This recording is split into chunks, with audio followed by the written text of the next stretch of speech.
Chers amis, ici nous allons voir la notion d'adresse, comment copier, effectuer les transactions en toute sécurité sans pour autant se perdre. La notion d'adresse.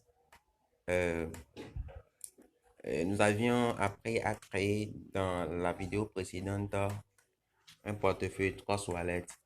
Ici, je suppose que vous avez créé votre compte 3 Wallet.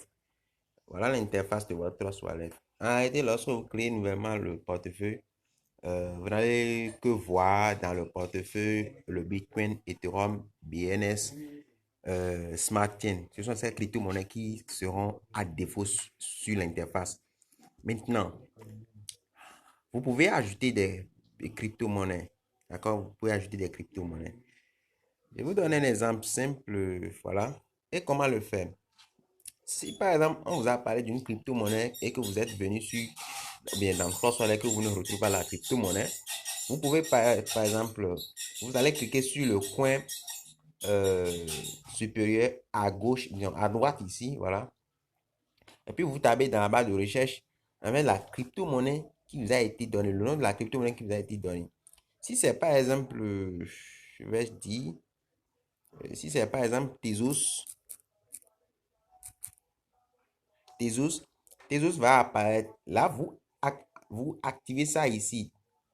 Au niveau du point qui est au niveau du point qui est à droite de l'autre côté là. Vous activez ça comme ça. Ça devient bleu. Ça devient bleu. Là, lorsque vous retournez en arrière, vous allez constater que Tezos va se positionner entre les crypto-monnaies ici. Le voici ici. Voilà, le voici ici. On est d'accord. Pour toutes les autres crypto-monnaies que vous aurez à faire, bien avec lesquelles vous aurez à faire, c'est comme ça on ajoute une crypto-monnaie au portefeuille Trust Wallet. Maintenant, autre notion que nous allons voir, c'est comment envoyer de l'argent ou bien comment transférer, faire des transactions en toute sécurité.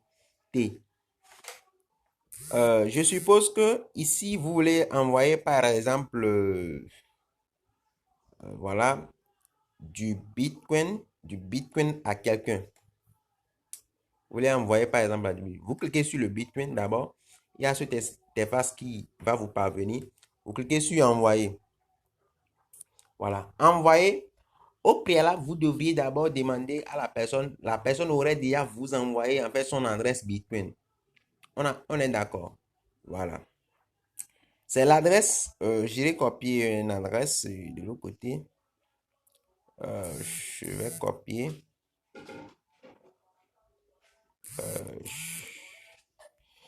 Je vais copier l'adresse.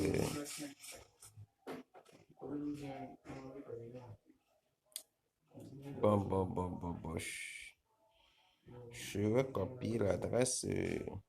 C'est où là maintenant? Bon, je prends par exemple, bon, des adresses ici. En fait, ce ne sont pas les adresses Bitcoin, mais je vais essayer de voir. Voilà. Quand la personne vous a envoyé l'adresse, vous copiez l'adresse ici. Copiez l'adresse comme ça ici. Et puis vous tapez le montant. Si c'est 0,005 BTC, parce que lorsque vous écrivez déjà le nombre, sous forme décimale, d'accord, vous allez voir en tout cas le nombre de dollars que ça fait. Déjà en bas, quoi. Est-ce que vous voyez? Donc, vous cliquez sur envoyer. Bon, déjà, puisque c'est une adresse Ethereum, ça a refusé. Je voudrais également attirer votre attention dessus. Donc, ça a refusé. Parce que ce n'est pas en fait, on ne peut pas copier l'adresse d'Ethereum pour mettre à la place du Bitcoin. Ça va refuser. Ça va refuser. Donc, les blockchains sont différents.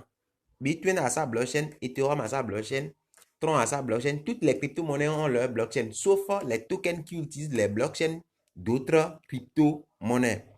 Et je vais vous montrer après les crypto-monnaies, par exemple, qui utilisent la blockchain d'autrui.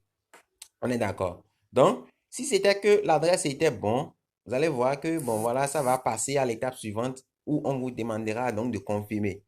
Et puis, vous confirmez, ça va prendre des temps avant donc de parvenir à l'individu B. Nous avions appris au niveau du fonctionnement de la blockchain que ce n'est pas un seul individu qui valide la transaction, sinon la bloque lorsque vous lancez un ordre d'achat ou bien un ordre de vente. On est d'accord. Donc, Quand ça va être validé totalement dans la blockchain, l'individu perçoit en fait les pièces de monnaie que vous lui avez envoyées. Maintenant, comment est-ce qu'il faut copier son adresse? Je suppose que tu veux acheter du Nano. D'accord? Il y a Nano ici. Vous cliquez sur Nano. Après ça, vous cliquez sur Recevoir. Voilà. Ici, vous avez la possibilité de définir le montant, partager quoi. Vous pouvez directement cliquer sur Partager. Et les options ou bien les plateformes vous apparaissent et puis vous cliquez sur, si c'est sur WhatsApp, vous voulez envoyer l'adresse à la personne, vous cliquez dessus. Si c'est sur Telegram ou bien si c'est sur Twitter, ainsi de suite. On est d'accord. Ou carrément, vous cliquez sur Copier. Lorsque vous cliquez sur Copier, vous sortez carrément d'ici et puis vous envoyez l'adresse uniquement sans pour autant envoyer quelque chose, écrit quelque chose dessus.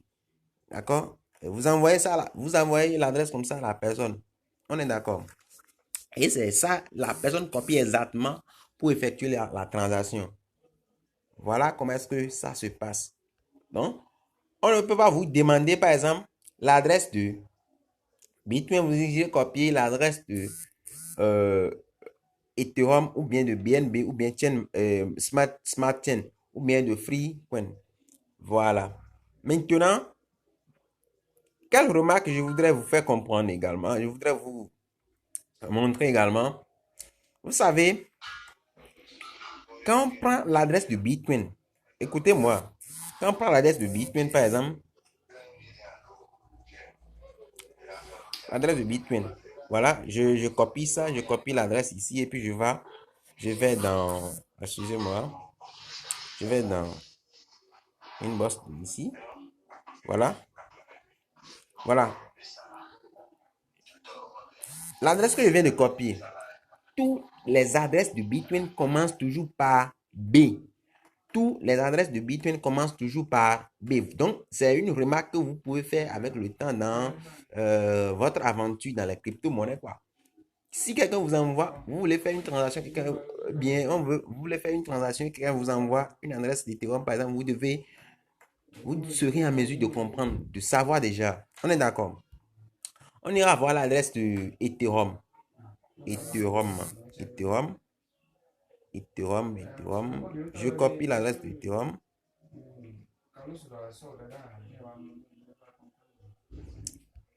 Ethereum. Je suis désolé.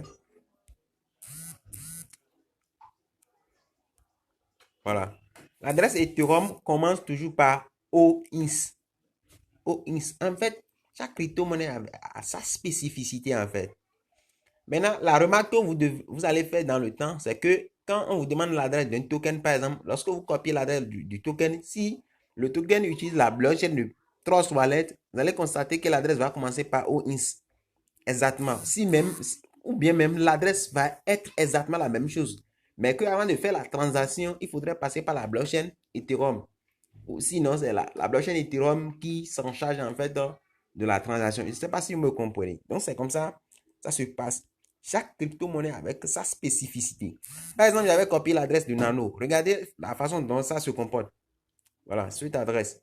Regardez la façon dont ça se comporte. Ils ont mis Nano- donc, pour dire, l'adresse d'une crypto-monnaie, c'est un ensemble de lettres en majuscule et en minuscule, des tirets, sinon également des chiffres non mémorisables. En fait, on ne peut pas mémoriser ça. Ce n'est pas comme nos numéros où on nous demande et puis on a dans la tête et puis on... Non, on ne peut pas mémoriser ça. C'est ça la complexité. Et personne ne peut accéder ou mémoriser. Non, non, non. C'est pas évident. C'est pas évident. Donc, c'est comme ça, les choses se passent. Je pense que j'ai fini avec cette vidéo. Nous allons nous retrouver dans la suite avec les techniques d'investissement et de trading dans le domaine cryptographique. Je vous remercie. Merci.